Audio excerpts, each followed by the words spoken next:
All of a sudden, it was hard to just not want to pursue that kind of life and live that way that was so full of joy. Yeah, because it started getting harder and harder to go do those trips and be with people and be the church. And this was lifestyle, and everybody was pulling together and kind of all in and everything you had. And it was just a joy.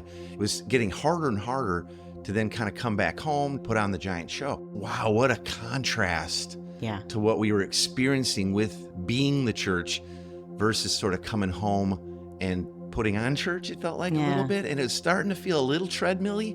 And at that point, we were both on staff at this church, and I love that church. I love the people. I don't want to take this as saying what they were doing was wrong as much as we were looking for more. Like, it just felt that it wasn't. There's got to be more to this, There's got to be more than just being in the building. Yeah, and we had experienced it, and I'm like, and I want that now every day. I want my kids to grow up like that. I want that to be their experience of faith.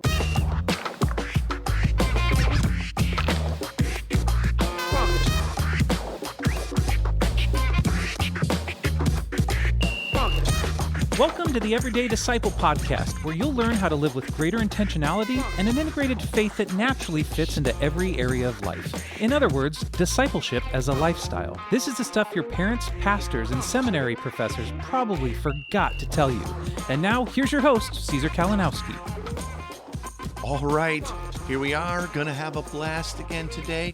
And of course, you didn't know this, but Tina's on with me. Hey. Hello, everybody. It's been a while. I haven't had Tina on in a little while on the show, but you're gonna find out why, because we got a cool story to tell you coming up here in just a little bit. I bet you can relate. Anyway, Tina, I just have to say, how much fun was going to that rugby game last night? Oh my gosh, that was so much fun being there with you and our son and son-in-law and grandson. Our oldest grandson. I know we talk about how much fun we have as Team K and with different friends and all that, like a lot, but it just is. The life we get to live is a blast. And it did not hurt that the Seattle Seawolves beat the pants off of Rugby New York, right? Yeah. The New York team, or formerly known as Rugby New York. Now they're called something else. Anyway, yeah, and they were the team that beat us in the championship last year, right? Yeah. Anyway, what a fun Little thing. redemption.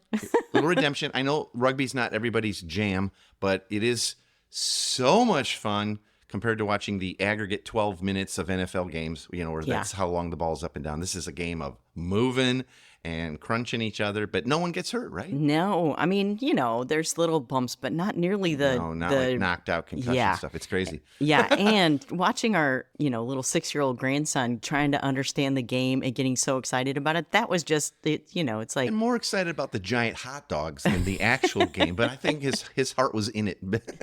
Hey, so maybe this past week you've received an email or two from me talking about our new Everyday Disciple Makers coaching experience. We're pretty stoked about that.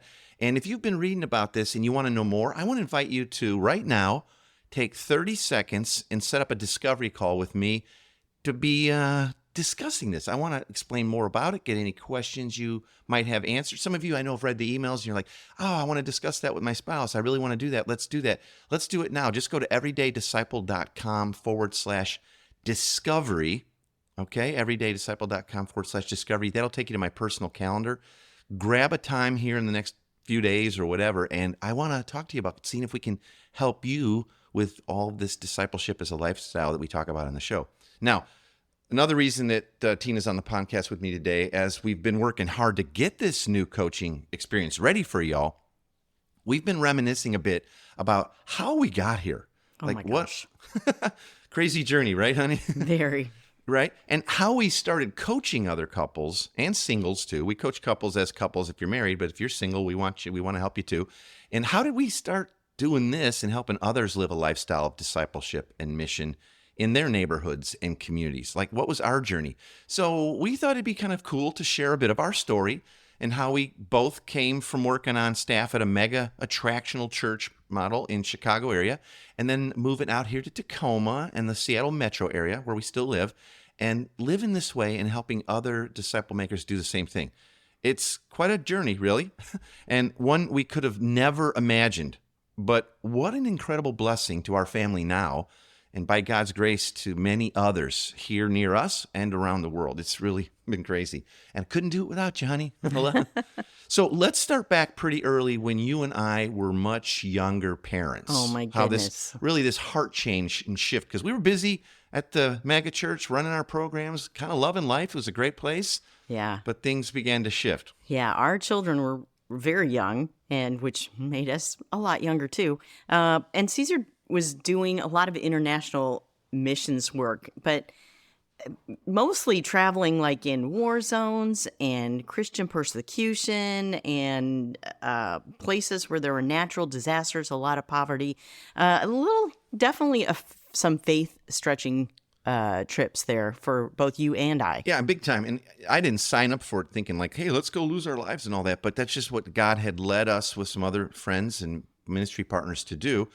And the crazy thing is that the Christians we met, like in war zones, in South Sudan, in Burma, Nigeria, literally standing in the smoldering ashes of a church building that had been burned down by militants, Muslim militants, and the Christians are there holding hands. I'm not joking. We're with them. The smoke is still rising, and they're just praising God and singing, and they're like, this is a building. It's no problem. We'll build it again. It's okay. We're the family. And we were like, wow. And everywhere we went, Christians had such joy, and they lived out their faith in this beautiful way that was really much more part of their lifestyle than just a program. And I'll tell you what really drew me to it, Tina, was there was an ease to it all. Yeah. There just was. They were beautiful. I was blown away, and I loved it. And it reminded me so much of the book of Acts. You remember back like when God used to have me read the book of Acts on every one of these trips? Right? You'd come home and tell me. It was crazy. And I kept thinking, oh man, the way the people lived in the church originally, after Jesus sent them out to love people and disciple together, feels exactly like what it's like being the church with these folks here in all these different areas. Trip after trip, it felt that way. Yeah. And you would come home and share the stories with the kids and I and some of our friends as well, because it was just so much. Like you couldn't keep that inside. Yeah, not only the freaky stuff we were seeing, like standing in a burning church building where people have been massacred or whatever, but just the heart level shift that was happening. Yeah. And I could relate to a certain extent, like through your experience, but then I had an opportunity to also go on a trip, not quite that dangerous, but another trip where I really spent a few weeks being and experiencing a lot of that same thing. As soon as I got there, I was like, this is what he's been talking about. This is what I've been missing. And getting to experience that on a heart level as well really, really changed our lives and focus, I think, a lot. Because all of a sudden, it was hard to just not want to pursue that kind of life and live that way that was so full of joy. Yeah, because it started getting harder and harder to go do those trips and be with people and be the church. And this was lifestyle, and everybody was pulling together and kind of all in and everything you had. And it was just a joy. It was getting harder and harder to then kind of come back home, drive down the big old long driveway to the church building, orange cone guys in the orange vests parking everybody, and put on the giant show. Now, it was a blast, and we were seeing people come to faith and all, but it was just, wow, what a contrast to what we were experiencing with being the church versus sort of coming home and putting on church, it felt like a little bit, and it was starting to feel a little treadmill-y. It was feeling a little bit like doing church. And at that point, we were both on staff at this large church. And I love that church. I love the people. It's not, do. It's not, I don't want to take this as saying what they were doing was wrong as much as we were looking for more. Like it just felt that it There's gotta wasn't. be more to this, There's right? got to be more than just being in the building. Yeah. And we had experienced it. And I'm like, and I want that now every day. I want my kids to grow up like that. I want that to be their experience of faith. You remember at one point I came home from, I think it was Sudan, and I said, honey, I prayed, Lord, I want to have what they have in you. I want to have the joy they have in you. I want to have that level of a relationship that they have with you. And then the Spirit of God, real tender, said, well, do. Yeah. Like you get to, right? Yeah. And it was almost audible. It was just, wow. And I'm choking up just even thinking about it a little bit. I remember thinking, we have to try to live this way. We have to. Do we get to? Like it's in the book, right? It's in the Bible. Do we get to?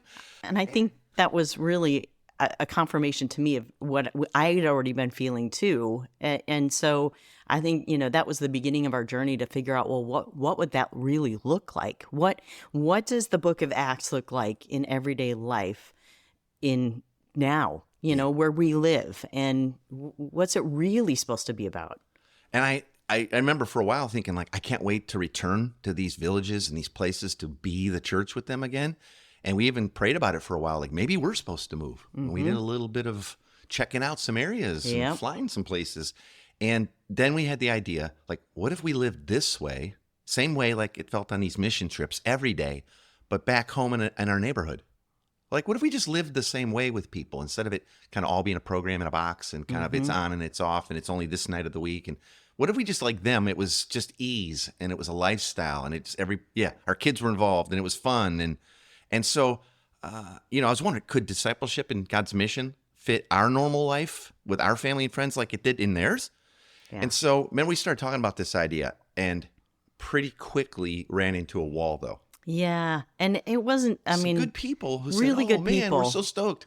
and some of them would come along on some of the trips that we were doing and kind of get it. And it was changing their hearts for sure. But I think we were running into this kind of dichotomy of like, when we're here, we're kind of doing church. We're both on staff. We're in the building all the time. But then when we're there, we just get to be the church and be out with people and the people that were in our group were running into the same things. They were expected to be at all these meetings or activities and on top of working their full-time job and it was really difficult for them to try to figure out, well, how do I change everything about that? And they hadn't all had that heart change level that we had. But they were some awesome friends and people. And I remember them thinking, we do want to try this. But then as soon as it got to like beyond our weekly small group meeting and then all the millions of things that we had to do for our official ministry, right? Everybody was just a little too busy. And well, I don't know. I think the kids got a sniffle. I think we're just going to stay home. And so we could never really get a lifestyle of disciple making and mission and hanging out with our neighbors and serving people and all that. We could never quite get it going. And truthfully, I can remember thinking, I can't really blame them because it feels like most of our faith practice kind of needs to fit into Sunday with our kids. And we had to be there because we were staff too. And then all week, got to be at the meetings, right? We were crazy busy. So we were kind of feeling the same pull. But I remember feeling horrible because what are we modeling to our kids? Yeah.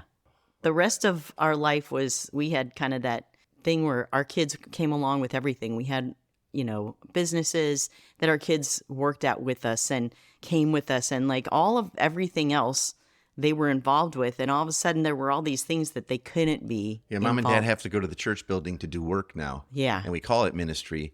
And we were feeling like, okay, we're modeling to our kids that Christianity is primarily lived out on Sundays. Even if you're listening to this and you're like, well, I don't work at a church, I don't have that. But still, because even before we did, it was like, because you're going to hear, like, at this point in the story, we weren't on staff yet.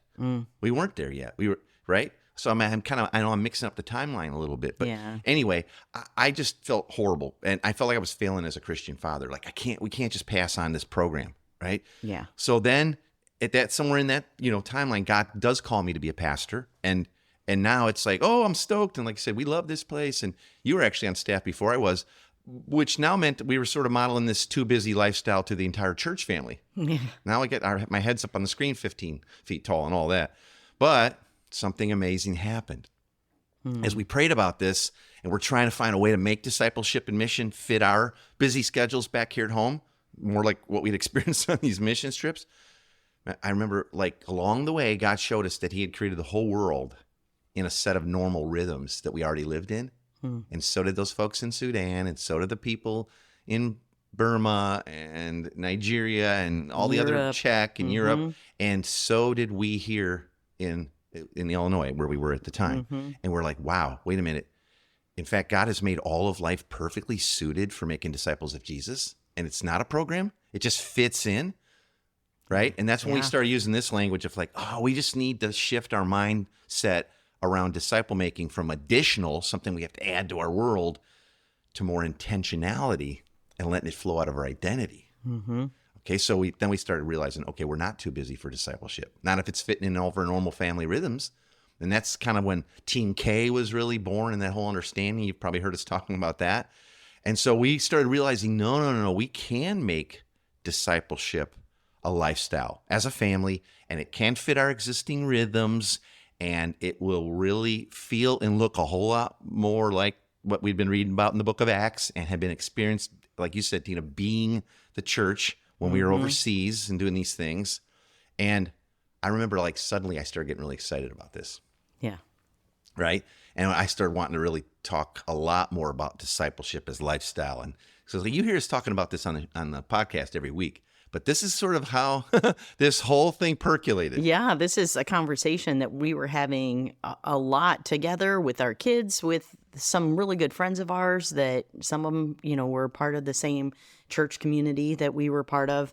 And it just wouldn't go away. Like it wouldn't leave our hearts or our heads. and it was kind of during and through all that is when God moved us out here then. Hard to believe because that was our home and we were both there for a long time, like a dozen years at that church. Yeah. And all of our friends were there and our kids' friends, and God moved us with our teenagers out here to Tacoma, Washington. And we started trying to say, we don't know too much, but we've got the book of Acts and we've seen some of this being the church on the ground thing. Yeah. And we're just going to start living that way with our neighbors. Now, we didn't know how we were going to pay our bills because we didn't have, we had a little bit of savings that we pretty quickly burned through. And Tina got a job working for an airline for a little while. For a little bit. But people started taking care of us little by little, But we just started saying, hey, we're going to live like missionaries on the ground. We're going to do what a missionary would do, like our whole family. If we were sent to another country, what would you do? Well, we started learning the language, quote unquote, of this culture. Got a whole lot more tattoos. Started hanging out in cafes like crazy and pubs and all that stuff. And, well, we started learning how to make disciples. Yeah. And then through our kitchen table and our backyard on the deck and through fire pits. And I don't want to freak anybody out, but like through smoking cigars and maybe having a beer with them and all these kinds of things and being the church with people again. And now, like you mentioned, we had run businesses. And so when we got out there, we had to try to start making some money. So same thing. We had a few apartments with our friends, the Vanderstelts, and then we bought that restaurant, the Chakrabrah that we owned for years and years. It was like the cultural hub. Definitely a place to meet people and hang out. And Still is, right? Think about how hundreds and maybe probably thousands of people we met through those things, those interactions at the restaurant, and staff and their families and all that.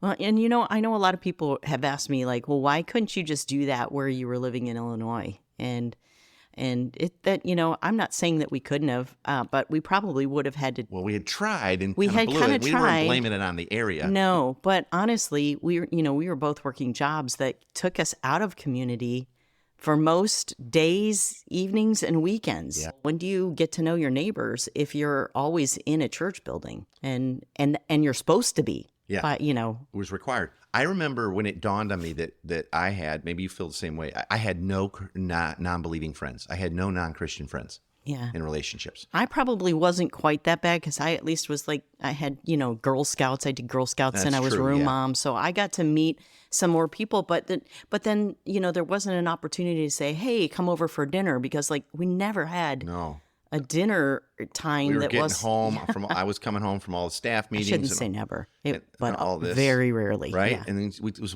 kind of like wave at the neighbor, mowing his grass, and maybe you'd see him on a 4th of July thing. It was like it just there was no rhythm to it. It wasn't lifestyle at all. But when we got out here, praise God, through many fits and starts, we learned how to do this. We learned how to actually live as missionaries, and our language and gospel fluency began to shift. So it wasn't freaky to people. Hey, what are you guys doing? And we learned how to talk about what we were doing. It wasn't weird to people. They were very attracted to it. I mean, once in a while people would say, are you guys a cult? They would say it kind of like that too. Not too afraid, not too certain it was, but you're having lots of parties and people hang out and a lot of people seem to need to live with you. They do. And you're really nice to everybody. Having fun and you're nice to everybody and helping the neighborhood and all that kind of stuff. But I know when another neighbor went and took that to task, said, no, they're not a cult. They're like really good people. And we know them and we're part of that whole thing too. Yeah. The amazing thing was though, we had all these ideas of we're going to, come out here and we're going to try to live as missionaries in this area. And I was like, I wonder what's going to happen if if we're wrong, but we weren't. I mean, God was faithful and it worked. Like being able to just get to know our neighbors and See people come to spend faith time with that them. way instead of, a Jesus in their heart prayer about their afterlife. Right. And then a lot of people wanted to be equipped, and we needed to, because that was all part of the original start of Soma communities. Many people, you've heard of us talking about that. Many of you know what that is. It's still out there today, and praise God, growing and growing. But through lots of fits and starts and writing stuff down and testing and tweaking and then getting invited to train it all over in other cities and countries, we finally created a full framework and lots of resources and training. And a lot of people had speaking into this. I don't want to make it sound like we just made all this up, but we've now have like a whole framework and training that makes discipleship in everyday life much more simple and achievable. And guess what? Even for super busy people like us. Yeah. Right? Because once it became lifestyle, it wasn't like adding anything on. That's it. It's not doing more stuff. It's being who you're created to be. Yeah. Big difference. And it still really works. It really, everywhere, we've not been stumped yet. It's true. Praise God. That's because it really is like so much like what was going on with Jesus and his disciples and in the early church. And so, I mean, jump way ahead. Now we've been training people to live this way and do discipleship in community for close to 20 years and helping other busy pastors and regular old Christians make discipleship and mission work in their lives too. Yeah. And so, yeah, by God's grace, we've been able to help a lot of people, and they're actually enjoying leading their families and friends now to become mature disciples of Jesus. Can you imagine that? Like, really, they didn't sign up and come to our weekend thing first. They were our friends and our neighbors, and now they're becoming mature disciples, and we love doing this, right? Yeah. And that's how a lot of people are finding that to be true too. Yeah. Like actually a lot of people all over the world, right? And I'd just like to add that it's not just our friends and our neighbors, but it's also our kids. Like they grew up feeling like part of the community, being part of the community. And now they're older with their own children, most of them, and they are creating those communities where they live. Yeah. And all very much being lifestyle for them. Yeah. Very much. Yep. So people are enjoying that again. They're living with much greater spiritual freedom. You hear us say that a lot, but it's real. Like you don't feel like God's waiting to bust you, or you're not doing something right, or there's a big list of shoulds that are attached to our Christianity. No It's not shoulding. no shoulding. It's not, Christianity is not based on behavioral modification, sin management anywhere for us and for the folks that we're coaching and training. And we're just seeing so many relationships healed, things like that. Crazy. It's amazing. We're so thankful. And, we could go so much deeper into the story, I guess. That's kind of how we got here. And of course, we're still learning forward and Still on the journey. But here's the bottom line. These people that we've helped have a clear path and the confidence to make disciples who make more disciples of Jesus, whether that be their children or their neighbor or their friends. or their whole church. Their whole church, yeah. It's not this blurry, fuzzy thing. How does someone make a disciple? It can happen. I know most of us weren't raised that way.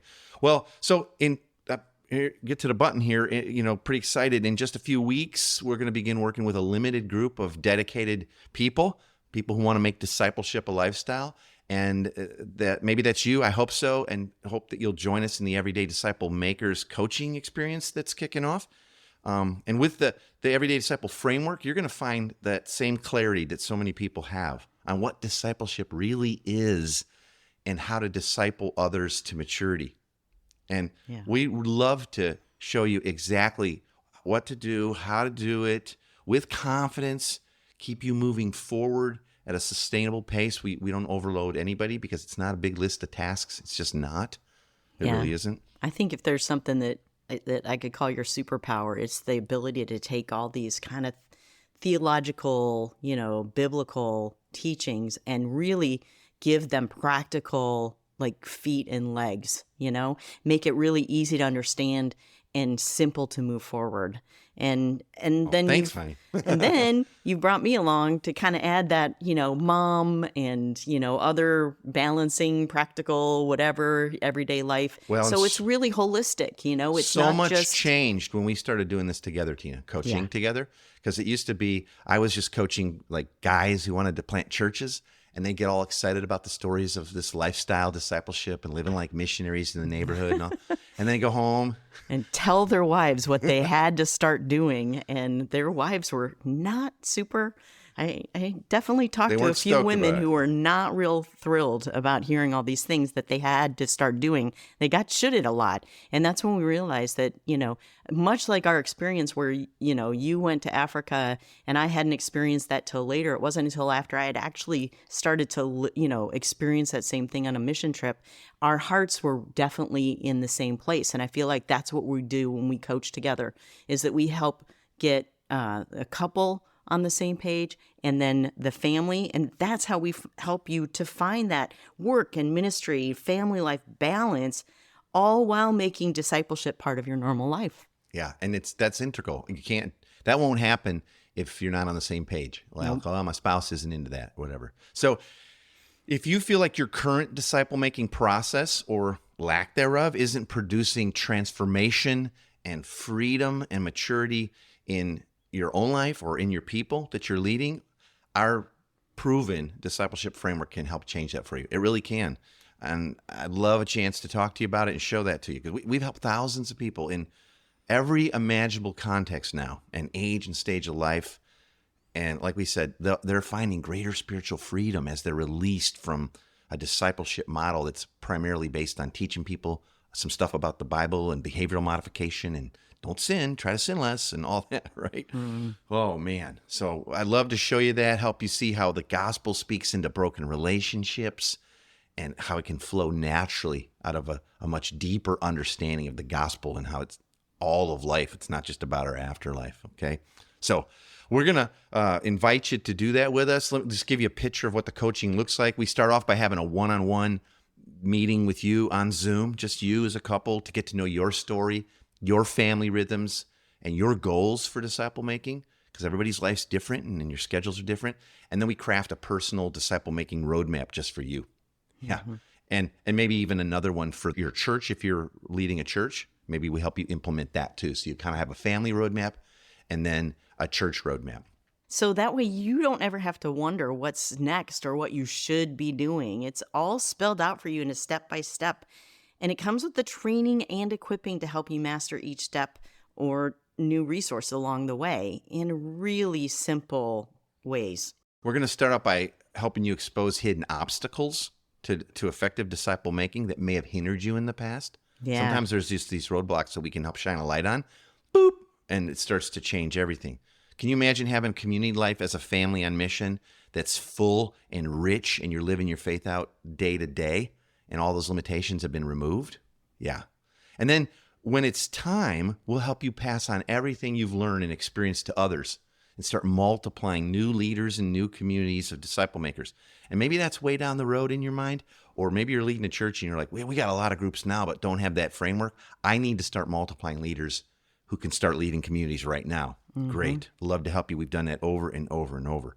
So again, along with your spouse, if you're married, if you're not, would love to work with you either way, together with a community of other serious disciple makers, we're going to meet 2 times per month online, or we'll even give you some other opportunities for engagement and encouragement and all that.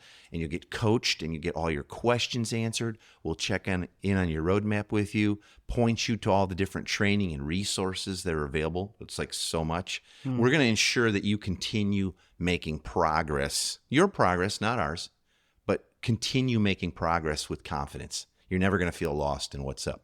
So when we were working on this new Everyday Disciple Makers coaching, we designed it to give you the tools and the framework and encouragement to lead your family and your church or your community, your neighbors, into natural everyday discipleship rhythms as you make more disciples of Jesus. Just like we've been talking about on the podcast over and over. And I know so many of you want that. And for whatever reason, it's like it's always going to be a better time. Or I'm not quite there yet. And I want to say, like, what's the cost of inaction? Like, how confident are you in another year this will just change? Or that you'll all of a sudden pull together accidentally, magically, a framework of discipleship that reproduces itself automatically because it's sort of built into it, it's baked in. Like, what'll happen in another year? Or when your kids are a little older, or the people in your church are starting to age out and their kids have they've quit coming. They're not even a part of things anymore. Like, you see what I mean? There's cost to getting started because you're going to give yourself some time to this and invest some resources in it, but there's a bigger cost, I think, to waiting. So, Yeah.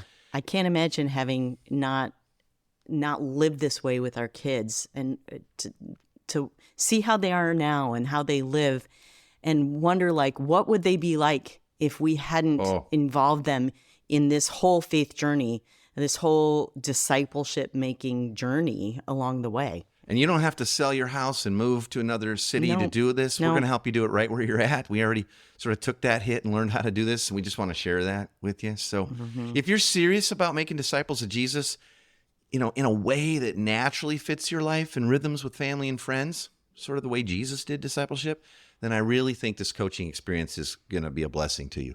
So if you want to get started, let's start by setting up a discovery call together this week to see if this is a good fit for you. It can answer any questions, help you get started. We're going to be starting it just in a few weeks.